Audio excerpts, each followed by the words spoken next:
When my mother and I moved into the building, I was still reeling from the chaos of the last few months. The divorce, the rapid sale of our old house, and the crosstown shuffle had drained us both, leaving a tension in the air neither of us knew how to shake. The apartment was smaller than what we were used to, but Mom said it was just what we needed, a fresh start. The building, however, didn't share her optimism. It was old, stoic, and covered in the faint musk of damp concrete. 6 stories of cramped units, each with identical beige doors and rust-tinged numbers nailed askew. The elevator barely functioned, and the stairwell creaked underfoot like it resented every step. But for all its flaws, apartment 4B was ours now. The first week passed without incident. Mom spent most of her time unpacking or absorbed in her laptop, trying to navigate her new remote job. I busied myself decorating my room, stringing up fairy lights, and filling the small space with the trinkets I'd brought from the house. At night, I'd lie in bed listening to the muffled hum of the building, the faint murmur of televisions, footsteps overhead, and the occasional flush of distant plumbing. It was on the 7th night that I first heard it. A rhythmic thumping, soft but deliberate, coming from the floor beneath me. At first, I thought it might be the neighbors moving furniture, but the sound didn't stop. It went on for hours, a steady, hollow knocking that seemed almost methodical. The next morning, I asked Mom about it. "Do you think the people downstairs were rearranging their place last night?" There was a weird banging noise. Mom looked up from her coffee. "Downstairs?" "Yeah. 3B. She frowned. "I haven't seen anyone coming or going from there. Maybe they're night owls." That evening, as I was settling into bed, the noise returned. This time, it was louder, closer. A series of sharp thuds that echoed through my room. My curiosity got the better of me, and I tiptoed out of bed to press my ear to the floor. Thud. Thud. Thud. The pattern was deliberate, almost like someone knocking. I knocked back, tapping twice with my knuckles against the hardwood. The sound stopped abruptly. I pulled back, startled by the sudden silence. My heart was racing as I crept back into bed, but the quiet didn't last. Minutes later, the thudding resumed, only this time, it wasn't random. It mirrored my knocks exactly. I lay there, paralyzed, until exhaustion finally dragged me into a fitful sleep.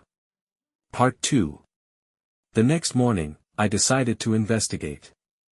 The building's landlord, a perpetually grumpy old man named Mr. Driscoll, was slouched behind the front desk in the lobby.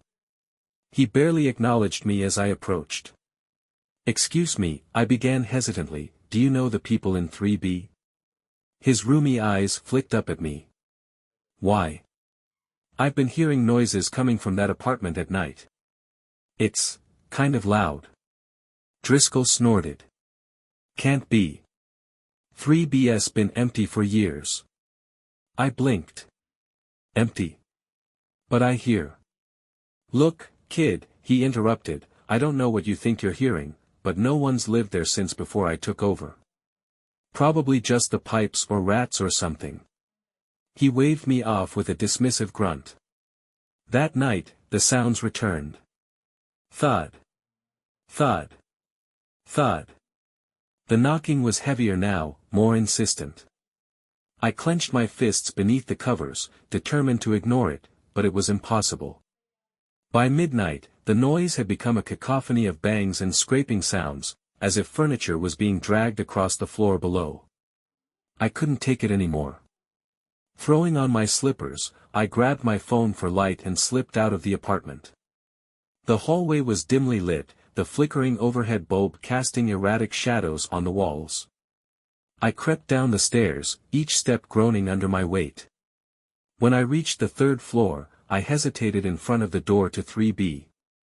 The beige paint was peeling, and the rusted numbers dangled precariously. The air felt colder here, heavy with a faint metallic tang.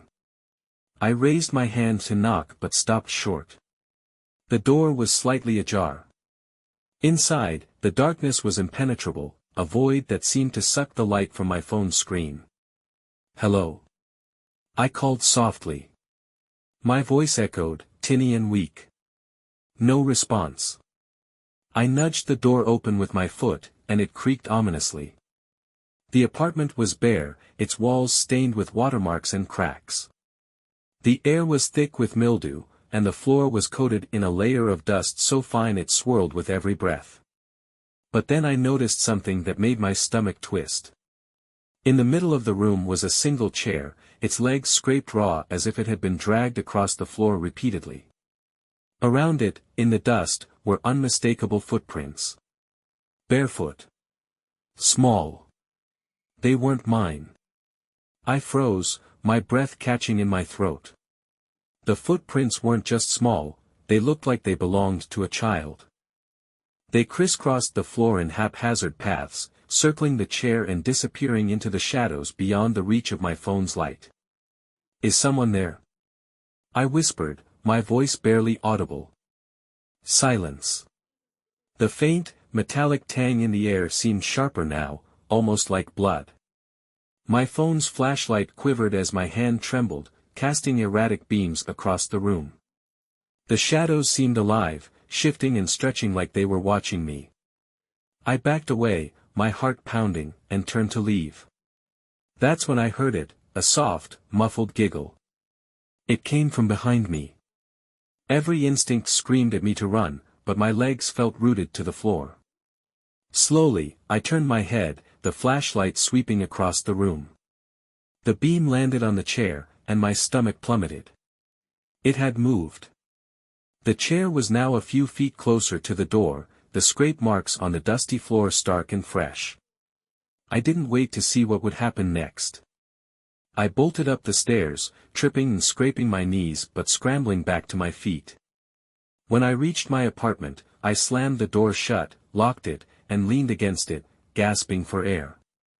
For the rest of the night, I sat in my bed, knees pulled to my chest, staring at the floor as if it might come alive.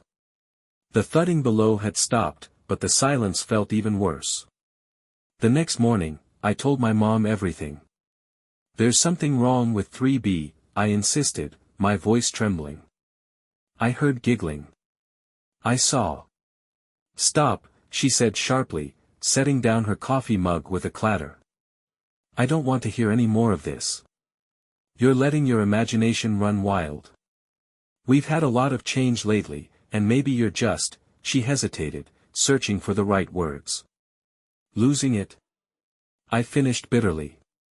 Her face softened. "That's not what I mean. I just think you're tired. Why don't you take it easy today? Stay in, relax. No more spooky stories, okay?" I didn't argue. What was the point? She wouldn't believe me, and honestly, I wasn't sure I believed myself. But that night, the noises started again. Thud. Thud. Thud. This time, it wasn't just beneath my floor. The sound seemed to echo through the walls, creeping closer with every passing minute. A dragging noise followed, low and guttural, like something heavy being pulled across concrete. I huddled under my blankets, gripping my phone tightly. The time read 2:47 a.m. I wanted to wake my mom, to have someone there to convince me I wasn't losing my mind. But something deep inside warned me to stay silent, to wait. Then, a new sound joined the symphony of dread. Tap. Tap. Tap. It was coming from my bedroom door. I froze, barely daring to breathe. The tapping grew louder, more insistent. Tap. Tap. Tap. I stared at the door, my heart racing. Then, slowly, the doorknob began to turn. A cold, paralyzing fear gripped me as the door creaked open, revealing the dark hallway beyond. My phone's flashlight flickered as I aimed it at the doorway, half expecting to see something. But it was empty. Then I heard it again. That giggle. High-pitched and faint, like a child playing hide-and-seek. And it was coming from inside the apartment. The giggle echoed through the apartment, faint yet undeniably close. My heart pounded as I swept my phone's flashlight around the room. Nothing. The shadows stretched and recoiled as if mocking my terror. "Who's there?" I called, my voice cracking. No answer. I didn't dare move. My breathing was shallow, and every muscle in my body felt locked in place. Somewhere in the silence, I swore I could hear faint breathing, soft, uneven, and impossibly near. Gathering what little courage I had, I slipped off the bed and grabbed the baseball bat I propped against my nightstand. My fingers were clammy as they closed around the handle. Step by step, I edged toward the open door. The hallway was empty, but the faint metallic tang from 3B lingered here, too. The apartment felt colder, and the air seemed thicker, as though the walls themselves were watching. "Mom?" I called tentatively. Silence. The floor creaked under my weight as I tiptoed toward her bedroom. The door was ajar, and a sliver of moonlight spilled across her bed. I pushed it open gently, my heart sinking as I saw the rumpled sheets and empty mattress. "Mom?" I whispered again, louder this time. Something moved behind me. I spun around, raising the bat, but saw only the dim hallway. My breathing was erratic, and I tightened my grip on the bat, willing my legs to stop shaking.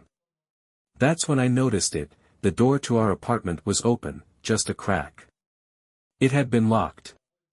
The realization sent a jolt of adrenaline through me. I crept toward the door, stepping carefully, my socked feet making no sound. The corridor beyond was dark, the overhead light flickering weakly. The giggle came again, drifting up from the stairwell. Against every ounce of reason, I felt myself drawn to it. Maybe it was the thought of finding Mom, or maybe some deeper, inexplicable compulsion.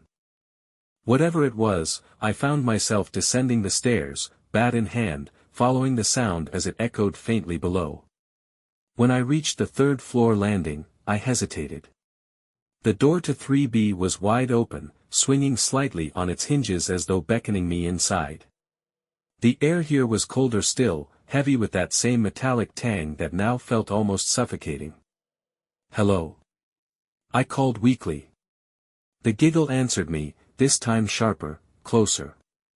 My flashlight cut through the darkness of the apartment, illuminating the barren walls and cracked tiles. The chair was still there, its legs resting in fresh scrape marks that formed a new pattern in the dust. But there was something else now. On the far wall, smeared in dark, uneven streaks, was a message. "Come play." My stomach churned as the flashlight revealed what looked like small handprints beneath the words, their shapes too perfect to be anything but deliberate. A loud crash shattered the silence, coming from the far end of the apartment. I nearly dropped the bat as I whipped the flashlight in the direction of the sound. "Mom?" I called desperately, my voice echoing back at me. There was no response, only the oppressive quiet. I forced myself to move forward, each step taking me deeper into the apartment and closer to the source of the noise. The hallway narrowed, leading to what must have been a bedroom. The door at the end was slightly ajar, and something inside cast long, crooked shadows across the floor. The giggle came again, louder now, more distinct. My hands shook as I reached for the doorknob and pushed it open. The beam of my flashlight swept the room, and my blood turned to ice. The walls were covered in those same tiny handprints, layered and overlapping like they were crawling toward me. The room itself was empty save for a single item, a music box, sitting in the middle of the floor, its lid open. It was playing a slow, haunting melody, the sound tinny and warped. I took a hesitant step inside, the floor creaking beneath me. As I approached the music box, the melody faltered, slowing unnaturally, until the tune ground to a halt. The lid slammed shut with a jarring finality. Behind me, the door slammed shut. I spun around, panic surging, and saw the faint outline of something in the corner of the room. It was small, no taller than a child, and its pale face gleamed faintly in the light of my flashlight. Then it moved. It scuttled forward, unnaturally fast, its limbs bending at impossible angles. I screamed, dropping the bat, and scrambled backward. The thing stopped just short of the beam of light, its head tilting to one side. I couldn't see its eyes, but I felt its gaze boring into me. And then, in a voice that was both childlike and grotesquely distorted, it whispered. "Your turn." I couldn't move. My body was frozen in place, my flashlight trembling in my hand as the thing inched closer, its jagged, uneven movements jerking it forward like a marionette with tangled strings. "Your turn," it whispered again, its voice a sickly blend of innocence and malice. "No," I choked out, barely able to breathe. "Stay away." The thing stopped, tilting its head as if confused by my reaction. It crouched low, its body folding unnaturally, and then giggled, soft at first, but rising in pitch until it echoed through the room. That sound snapped me out of my paralysis. I scrambled to my feet and bolted for the door, yanking it open with such force that it banged against the wall. The hallway was darker than before, the flickering light outside the apartment casting erratic, strobe-like flashes. I sprinted for the stairs, the pounding of my footsteps mingling with that high-pitched giggle that now seemed to follow me. I didn't look back. I didn't dare. When I reached the 4th floor, I crashed into something solid. "Mom!" I gasped, my relief overwhelming. But as I looked up, I realized it wasn't her. It was Mr. Driscoll, his face pale and lined with worry. "What the hell are you doing down here?" he barked, his gruff voice cutting through my panic. "There's someone, in 3B. I stammered, clutching his sleeve like it was a lifeline. Driscoll's eyes narrowed. 3B. "I told you, kid, that place is empty." "It's not empty." I nearly shouted. There's a thing down there." It said it's my turn." His expression shifted, the annoyance giving way to something that looked a lot like fear. He glanced toward the stairwell, his jaw tightening. "Go back to your apartment," he muttered, his tone suddenly softer. "Lock the door. Don't open it for anyone." "What are you going to do?" I asked, my voice trembling. He didn't answer. Instead, he turned and marched toward the stairs, his heavy footsteps echoing in the quiet. I didn't wait to see what would happen. I raced back to 4B, slamming the door behind me and locking it. For added measure, I shoved a chair under the doorknob and then collapsed onto the couch, shaking uncontrollably. Minutes passed. Then hours. The apartment was eerily silent, the oppressive stillness gnawing at my nerves. I clutched the bat I'd retrieved from the hallway and kept my phone close, its battery draining as I used the flashlight to chase away the shadows. When the sun finally began to rise, I felt a sliver of relief. I crept to the window and peeked outside, hoping to see some sign of life, but the street below was empty. That's when I noticed something odd. Mr. Driscoll's car was still parked in its usual spot. I waited for hours, but he never returned. By late afternoon, my mom finally came home. She breezed through the door carrying groceries, as if nothing unusual had happened. "Where were you?" I asked, trying to keep my voice steady. She raised an eyebrow. "I told you I'd be out all day, remember? Work meeting." "No, you didn't," I said, my frustration bubbling over. "I needed you last night.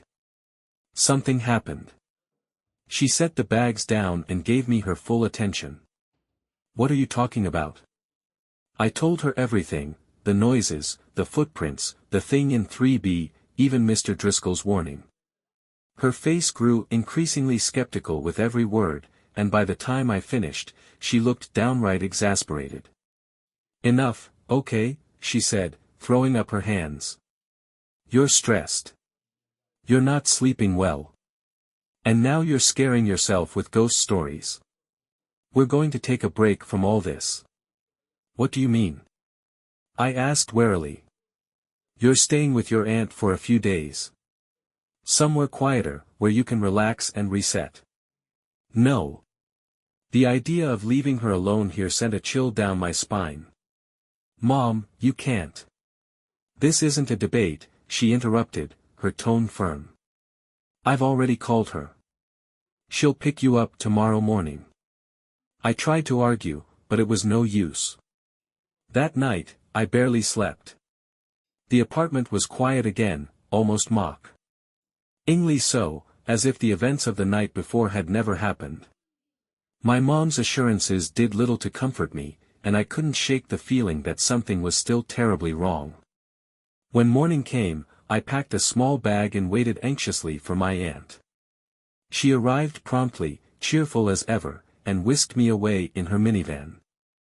As we pulled away from the building, I couldn't resist glancing back. The windows of 3B stared back at me, dark and empty. But just as we turned the corner, I saw it. A pale, childlike figure standing in the window, its face pressed against the glass. And it was waving. My aunt's house was worlds away from the bleak, suffocating atmosphere of our apartment building. It sat on the edge of a quiet suburb, surrounded by tidy lawns and chirping birds. But no matter how peaceful it seemed, I couldn't shake the memory of that pale figure in the window of 3B. You've been awfully quiet, Aunt Linda said as we sat at her kitchen table that evening. Something on your mind, sweetie? I hesitated, swirling my fork through a mound of mashed potatoes. Do you believe in ghosts? She chuckled, the kind of laugh meant to reassure, but it only made me feel smaller. Well, I don't know about ghosts, but I do believe in an overactive imagination. Why do you ask? For a moment, I considered telling her everything. But the words wouldn't come. How could I explain the impossible? She'd dismiss it, just like Mom had. Never mind, I mumbled. That night, I lay awake in the unfamiliar bed, staring at the ceiling. The house was silent, the kind of silence that should have felt comforting but instead made my skin crawl. And then I heard it. A faint thud, followed by a soft, distant scraping. I bolted upright, my heart racing. The sounds were coming from the floor, beneath the bed. Slowly, I leaned over the side and peered into the dark space. My phone's flashlight illuminated nothing but shadows and dust bunnies. Thud. The noise was louder now, coming from below the house. The basement. I wanted to ignore it, to bury myself under the blankets and pretend it wasn't happening. But that sickening curiosity I'd felt in the apartment returned, pulling me out of bed and toward the stairs.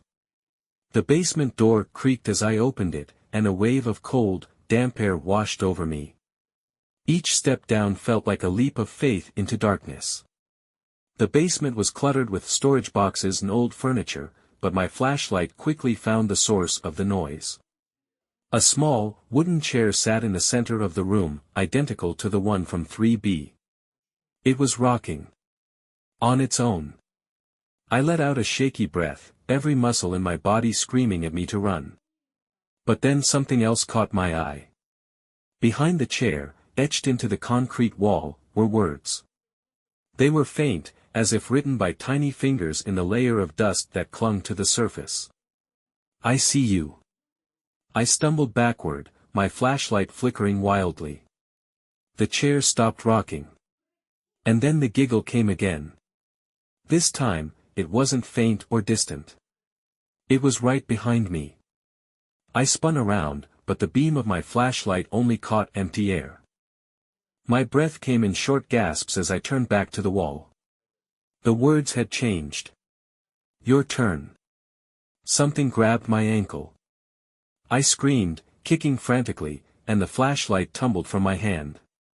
In the brief moments of chaos, I saw it, small, pale hands reaching out from beneath the chair. The hands dragged themselves closer, and then a face emerged from the shadows. That same sickly white skin, those hollow, black eyes, and that twisted grin. Come play, it whispered, its voice low and guttural. I scrambled to my feet and bolted up the stairs, slamming the door behind me and locking it. My aunt rushed into the hallway, alarmed by my panicked state. "What happened?" she asked, her voice urgent. "Something's in the basement," I cried, tears streaming down my face. She grabbed a flashlight and went down to check, despite my protests. I waited at the top of the stairs, trembling, until she returned. "There's nothing down there," she said firmly, though her expression betrayed a hint of unease. I didn't sleep at all that night. The following morning, I begged to go back home, despite my fear of the apartment. My aunt was reluctant, but she agreed after some convincing. As much as I hated the building, I couldn't stand being anywhere else, not when that thing had followed me. When we pulled up to the building, I noticed two things immediately. First, Mr. Driscoll's car was still parked in the same spot, unmoved. Second, the door to 3B was wide open again, swinging gently in the breeze. "Are you sure you want to be here?" Aunt Linda asked, her concern evident. "I need to," I replied, gripping the door handle. This time, I wasn't running. This time, I was going to find out what was really happening. The air in the building felt heavier than I remembered, each step up the stairwell echoing like a drumbeat in my ears. Aunt Linda waited at the car, her concern visible through the windshield. I'd convinced her to let me handle this alone, though now, standing in the cold corridor outside 3B, I wasn't so sure that had been the right choice. The door hung open, swaying slightly on its hinges. The air inside was ice cold, and that same metallic tang I'd grown to dread was overwhelming. I tightened my grip on the flashlight and stepped inside. The apartment was the same as before, bare, dusty, and decrepit. But something felt different. The footprints around the chair had multiplied, crisscrossing the room in chaotic patterns. The chair itself was turned toward me now, its scraped legs sunk slightly into the dust. On the wall, the writing had changed again. "You came back." A chill ran down my spine, and I forced myself to take a step closer. "What do you want from me?" I called out, my voice trembling. At first, there was only silence. Then, a soft shuffling sound came from the hallway behind me. I turned, flashlight shaking, and saw it. The childlike figure stood at the edge of the shadows, its pale face illuminated by the beam of light. Those empty, black eyes bore into mine, and its grin widened, impossibly stretched. I said, "It's your turn," it whispered, the word stretching unnaturally, as if spoken through clenched teeth. Before I could move, the thing lunged at me, its twisted limbs jerking unnaturally as it closed the distance. I screamed and stumbled back, the flashlight clattering to the floor. Darkness swallowed the room. I felt cold hands wrap around my ankle, yanking me toward the chair. The scraping of its legs against the floor filled my ears as I struggled, kicking and clawing at the floor. "No!" I shrieked, my nails digging into the dust as I tried to pull away. The chair tipped backward, and I saw the floor beneath it begin to shift. Dust and grime fell away, revealing a dark, gaping hole. From the pit came an unholy sound, a chorus of giggles, screams, and guttural moans. A wave of icy air surged from it, carrying with it the stench of decay. The thing dragged me closer, its strength far beyond anything its frail frame should have allowed. My fingers found the flashlight, and I swung it blindly. The beam caught its face, and for a moment, it recoiled, its distorted features twisting in pain. Using the brief reprieve, I kicked hard, sending it tumbling back into the shadows. I scrambled to my feet, heart pounding, and bolted for the door. But as I reached the hallway, I stopped cold. The walls were lined with figures. Small, pale, and grinning, their hollow eyes watching me intently. Each one seemed to flicker in and out of focus, as though they were caught between this world and another. "Stay," they whispered in unison, their voices a haunting melody.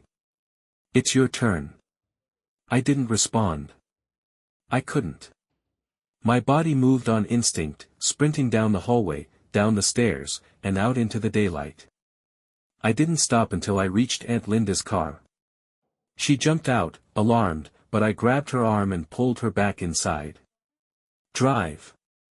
I shouted, slamming the door behind me. "What happened?" she demanded, but I couldn't answer. As we sped away from the building, I looked back one last time. The windows of 3B were dark and empty again, but I knew better. I could still feel them watching. A few weeks later, Mom and I moved out of the apartment. I didn't tell her what I'd seen, and I didn't ask about Mr. Driscoll, whose car remained in the lot until the day we left. We never spoke of 3B again. But sometimes, late at night, I hear faint giggling in my dreams. And when I wake up, I swear I can still feel those tiny, ice-cold hands reaching for me.